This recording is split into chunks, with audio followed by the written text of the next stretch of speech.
সর্বশেষ যে ইস্যু, যে আমাদের ক্রিকেট নিয়ে, যে মুস্তাফিজুর রহমান KKR তাকে কিনেছে, মোটামুটি ভালো একটা টাকা দিয়ে কিনেছে। আপনারা সবাই জানেন প্রায় 9 কোটি 20 লাখ রুপি, বাংলাদেশি টাকায় প্রায় 12 কোটি টাকা। যাক, এটা যদিও আমাদের প্রতিবেশী দেশের সাথে আমাদের একটা বৈরিতা চলতেছে, তার মধ্যে ক্রিকেট এটা রাজনীতির বাইরে, এটা ভদ্রলোকের খেলা।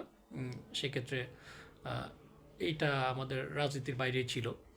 কিন্তু তারা তো আবার, আমাদের মন যেরকম সাদা, একেবারে দবদবে দুধের মতো, কিন্তু তাদের তো মন এতটা সরল সহজ সাদা না।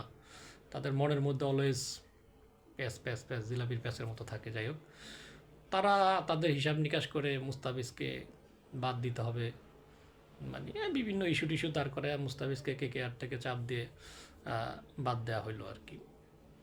তো যেহেতু মুস্তাফিজকে দল থেকে বাদ দিয়েছে বাংলাদেশের একজন প্লেয়ার, ক্রিকেটার ভারত অনেক ভালো, তাদের ভারতের অনেক প্লেয়ার আমরা পছন্দ করি, বিরাট কোহলিটাও অনেক সহ অনেকের খেলা আমরা দেখি। কারণ হচ্ছে রাজনীতি একটা বিষয়, আর ক্রিকেট সংস্কৃতি এগুলো ভিন্ন জিনিস। এটা ভারতের সংস্কৃতি সারা ওয়ার্ল্ড ওয়াইড একটা ভালো পপুলারিটি আছে। ভারতের ক্রিকেট খেলাটাও এরকম পপুলারিটি আছে। রাজনৈতিক প্রেক্ষাপটে সম্পর্ক বৈরিতা থাকতে পারে এক দেশের সাথে এক দেশের, কিন্তু সংস্কৃতি, কালচার, খেলাধুলা এগুলোর ভিতরে রাজনীতি না টানানোই ভালো।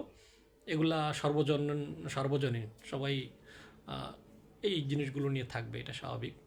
কিন্তু তারা রাজনীতির বাইরে কোনো কিছু বোঝে না। তারা মানে নিজেদেরকে এতটা শক্তিশালী প্রভাবশালী মনে করে যে তারা যেটা সিদ্ধান্ত নেবে, যেটা করবে, এটা সবাই মানে নিচু, আর যা সব জাতি নিচু লেভেলের, ওনারাই হচ্ছে একেরা। যাই হোক, সেগুলো নিয়ে আর না বলি।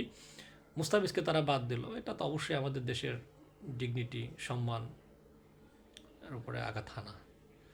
তো তারা বাদ দিয়েছে কোন ইস্যুতে, নিরাপত্তা ইস্যুতে, যে মুস্তাফিজ কে তারা নিরাপত্তা দিতে পারবে না তাদের দেশের। এটা আপনারা সবাই জানেন যে কোন কোন চাপে কী কারণে মুস্তাফিজকে বাদ দেওয়া হলো। এটা আপনারা সবাই জানেন, যেহেতু এটা আলোচিত মানে খবর, এটার আলোচনা না করি। সর্বশেষ যেটা খবর হলো যে যেহেতু মুস্তাফিজকে তারা বাদ দিয়েছে, বাংলাদেশের জায়গা থেকে BCB তো কঠিন সিদ্ধান্ত নিয়ে ফেলছে যে যেহেতু একটা প্লেয়ারের নিরাপত্তা দিতে পারতেছে না, তাহলে বাংলাদেশ দল ভারতের মাটিতে ক্রিকেট খেলতে, ওয়ার্ল্ড কাপ খেলতে যাবে না।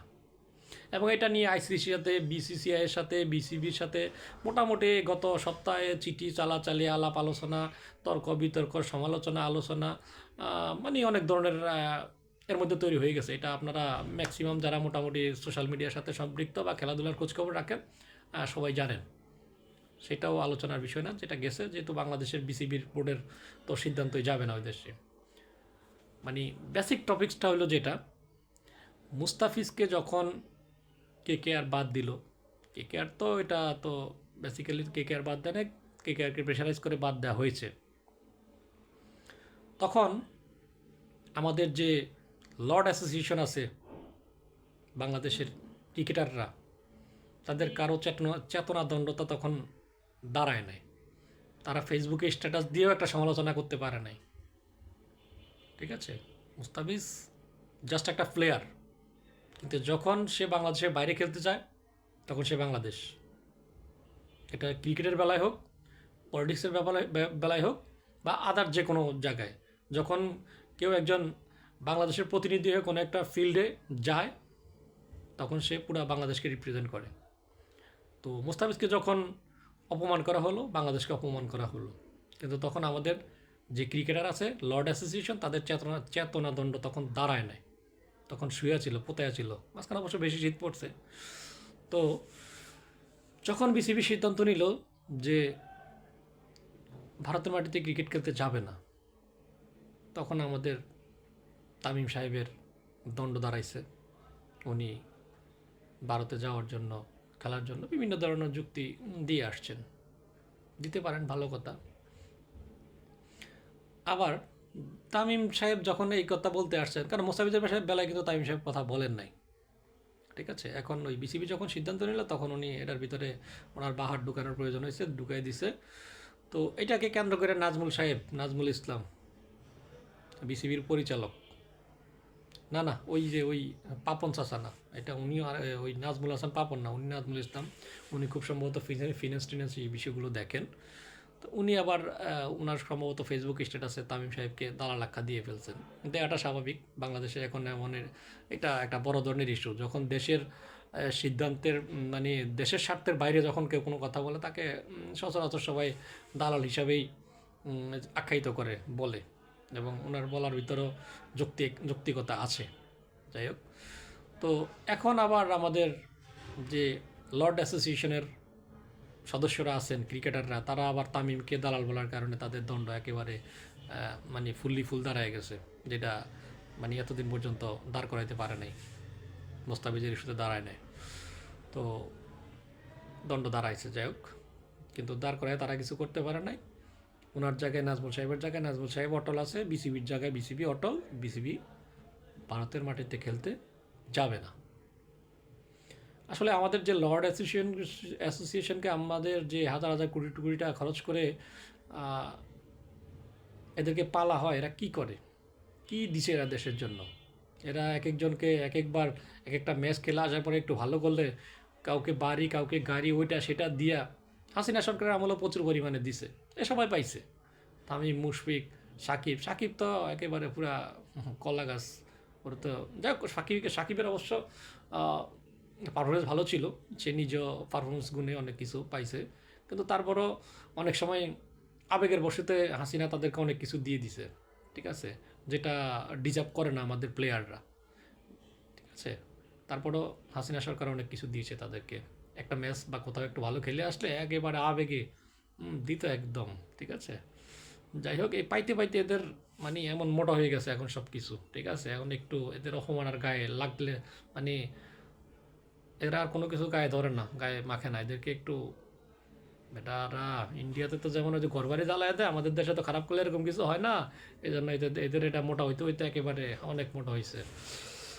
তো নাজমুল সাহেবের কথা যৌক্তিকতা আছে এবং ঠিক আছে, এবং আজকের একটা সংবাদ সম্মেলনে উনি যেটা বলল যে পারফরমেন্স ভিত্তিতে তাদের পেমেন্টটা ভবিষ্যতে হিসাব নিকাশ করা হবে, এটা যৌক্তিক কথা।